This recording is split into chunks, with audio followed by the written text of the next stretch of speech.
Hello, dear sweet empath, highly sensitive person. Welcome to another coaching video here with me. I'm Lightworker Laura, and this video is about the signs of an immature man and how to deal with him. So this video is naturally targeted for you if you are an empath, highly sensitive person, and you are a woman. You are dating men. You have been in relationships with men in the past, maybe even currently, and you have been abused by a narcissist in the past, either in your childhood or later on in life, or even currently. And so I really wanted to make this video a while ago, but it just has been put off. But happy to be here now recording this for you. So if this topic resonates, then I really have important guidance for you. That if you are very tired, drained out right now, if you're resonating with these kind of feelings, you want to be healing after narcissistic abuse experiences, and you just want to attract a true love partner, you know, into your life that you deserve, and you are so done with immature, broken people, immature, broken men in your life, no matter who they have been, whether it is your own relative, even your own brother, for example, or whoever it was. Well, naturally we cannot choose our family members, but we can choose our partners and our friends and our co-workers, depending on the job where we are working. But anyway, so let's just dive into this topic. So how to really recognize that you're dealing with an immature man? Well, they are inconsistent with you. You cannot trust them. They do not really respect you. They do not reciprocate what you give to them. They cannot give you authentic love and understanding maturely. They just simply are not a mature person. They are very controlling. They can be very controlling. And you know, naturally this person can also be a narcissist, because narcissistic people are very immature. They're very insecure deep down, even though they would not be showing it, but they are.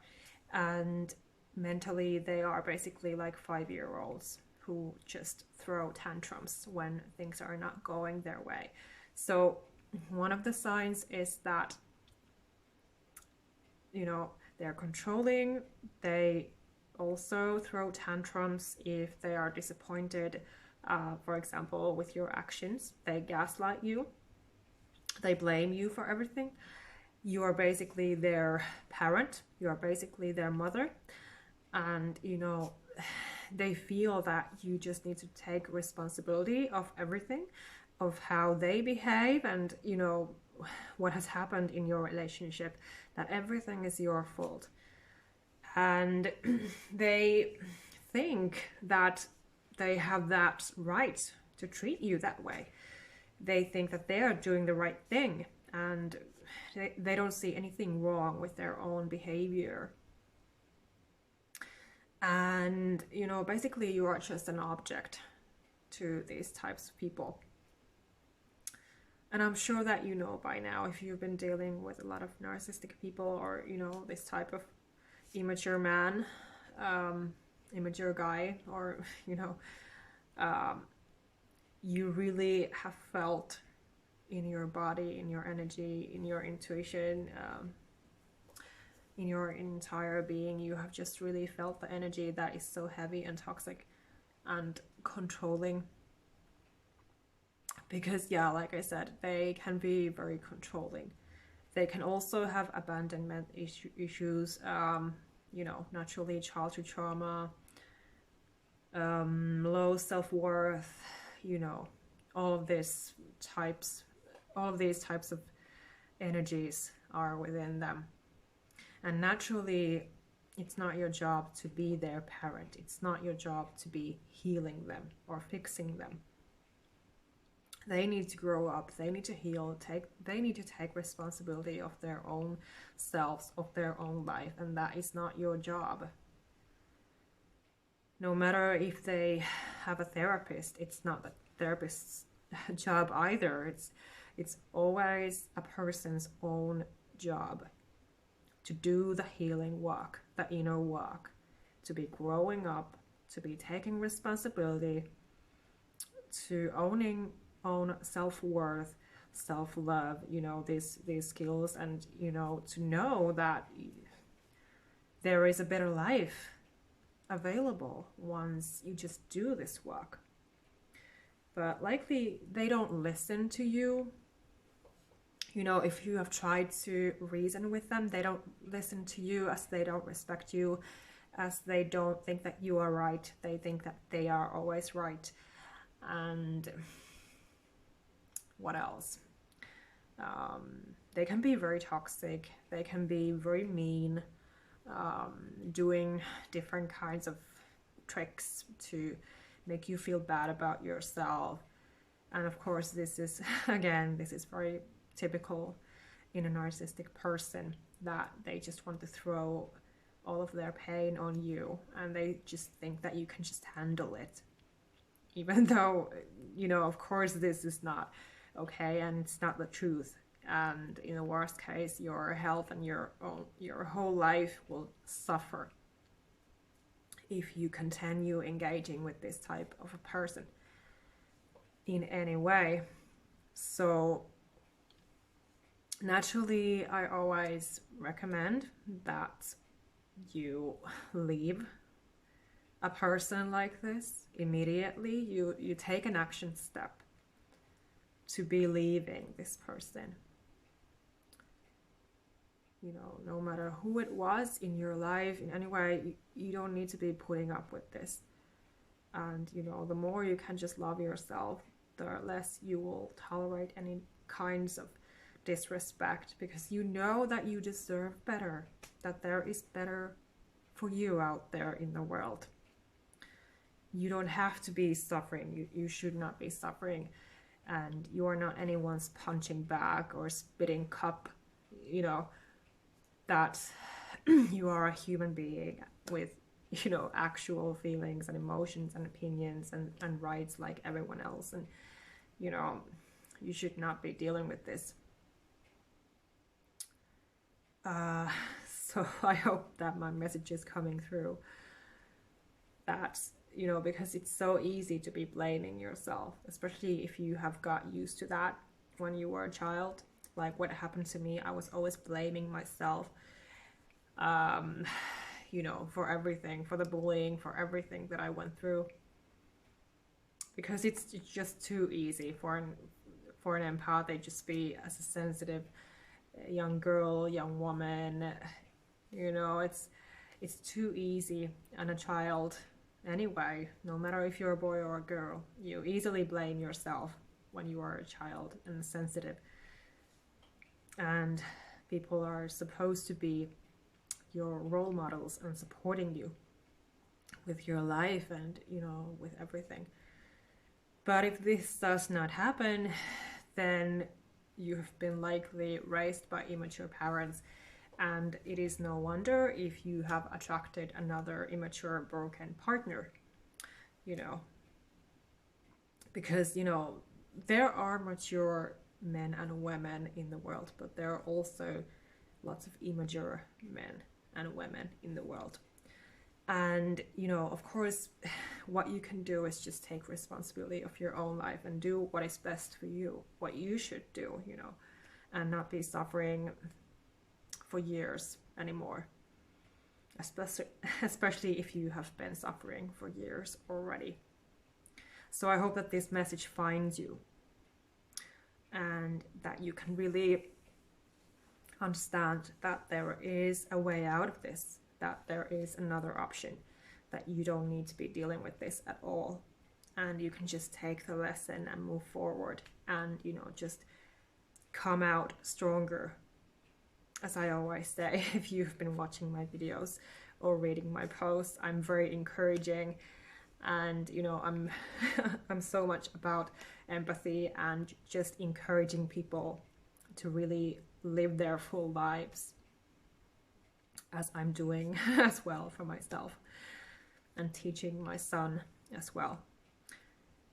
But yes, so these are the main signs that the guy or the man who you are dating or who you are in a relationship with or messaging with, trying to get to know this person, please know that, you know, it won't work out. It will not work out. You will only hurt yourself if you are dealing with this person. They are just not capable of giving you any true happiness or anything, because they are not on your level. And you know, you have to be the adult one here, because they are not. No matter what you do, you cannot make them take responsibility. You can try to tell them, you can try to talk to them, but likely you will not be heard. You will not be understood. You will not be respected. You will not be reciprocated, like I said. And you know, you're just wasting time and energy and efforts and feelings into a person who does not deserve those things from you. So I have been in this situation so many times, and I just found out I felt like I was just being this person's mother, and it made me feel so sick in a way, like, you know, uneasy, like, you know, I was at the wrong place. And it is important to listen to your body, to pay attention to these feelings when they come through, because they are telling you, your intuition is telling you, all the guidance around you, within you, is telling you that this person is not for you. This is not the right person for you. And no matter how hard you try or what you do, it doesn't change it. So your only job is to just leave them and move forward. And this applies with every single toxic, narcissistic person out there, or, you know, whoever it is who is toxic and who is not respecting you and your needs, your emotions, your feelings, your opinions, who is not capable of having mature adult conversations, communicating, you know, they cannot be, because they don't know how. They don't know how to communicate with you. And no matter how hard you try to get to know them or explain to them, they won't listen to you, because they are so stuck in their inner conflicts, their childhood trauma, their inner pain. And they would need professional help. And they would have to be admitting to themselves that this is how it is, you know, that it is the truth, that the problem is not the other person, that the problem is within themselves. But they will never do that, or very rarely. Maybe sometimes, maybe after you have left this person, they might try to come back, like a usual narcissist, or usually men try to come back. But of course, it's up to you to not let them back into your life. It's up to you to not just be forgiving and forgiving and forgiving, because they would only be using you. Likely they just would be taking advantage of you. And do you want that? Of course not. You don't deserve that. You deserve a lot better. And there can be a better person for you out there. Your own soulmate or twin flame, for example. So you choose who you let into your life, who you let close. You have options, you have choices. You are an adult. So take all of that power, take all of that responsibility, and just say to yourself, okay, today I am done. I am done. Because it will be so liberating. And, you know, just take some kind of an action step, like I said. Block them on social media, or, you know, whatever feels right. Don't answer their calls, don't argue with them. It's pointless and endless to be arguing with them. It's not leading anywhere. You will only be just draining yourself out if you engage in that type of activity with them. You know, nothing is going anywhere with this person. So free yourself. You deserve so much better than to be controlled, manipulated, deceived, brainwashed, bullied, put down, cheated on, taken advantage of, you know, in any type of way, financially, emotionally, sexually, you know, in any way. You don't deserve that. You don't need that. You want to be high vibe, you want to be healthy and happy, and, you know, this is what you have to do. It's just realize how the thing is and let go. With time, you can forgive them, you can forgive yourself, and be doing the cleansing and healing work that you need to do so that you can attract a better partner and be healing from this, if this person has been hurting you a lot. So this is my guidance today. Thank you for subscribing to my channel, as always, for liking, sharing, commenting below. If you're interested in one-on-one coaching, or my readings, or my angel healing sessions, or my online courses, or my guides and worksheets, all the links are below this video as always. So let's get in touch. Namaste.